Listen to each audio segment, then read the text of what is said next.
Might be closer than ever before to having Duluth and Minneapolis connected by rail. There's signs tonight the Northern Lights Express proposal of 20-plus years could soon happen. Northern News Now's Quinn Gorham explains why the project might not get derailed during this legislative session. Quinn? That's right, Dan. This version of the NLX bill might finally have the legs it needs to pass into law. The passenger railway system brings a line from the Twin Cities all the way up to Duluth with several stops along and around the I-35 corridor. The problem, though, it's never been able to get off the ground. Now with Minnesota's record budget surplus, a unified DFL caucus, and billions available in federal infrastructure dollars, lawmakers like Hermantown's Senator Grant Hauschild say it's the perfect time to take the railway from imagination to reality.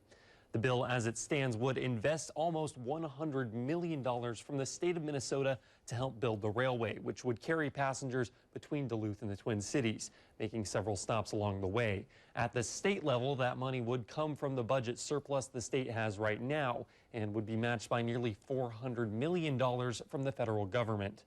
Hauschild says the project, if approved, would create an estimated 3,000 jobs across the state. He claims by MnDOT's estimates, for every dollar spent, the state would make back an additional 69 cents in economic activity. Hauschild says the economic investment is well worth the cost, especially given the long-term benefits he believes the project has.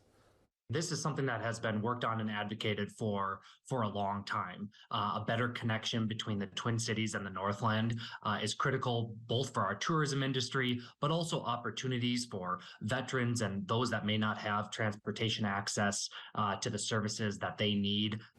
While the bill couldn't garner enough Republican votes last year, Hauschild is hoping to work with senators across the aisle to get the bill done. Even if the bill has support from every member of the DFL, there's still some ways the bill could fall short.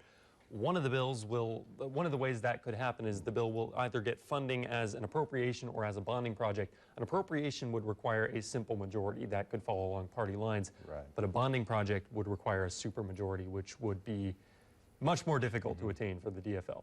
I've been around long enough that if I had a nickel for every time I heard this is the year for NLX, I'd have roughly 7 nickels by now. You've been around a little while too. From what you're hearing from folks, does it seem like this is truly the year it could happen? There seems to be a sense of encouraging spirit, at least. I won't say optimism, because optimism has a certain connotation to it, but they feel that this is the year if there has been a year to get this done. So we'll hear more on some thoughts from a project leader who's been involved with this from the very beginning later tonight at 10. Okay, we'll look forward to that at 10 o'clock. Thank you, Quinn.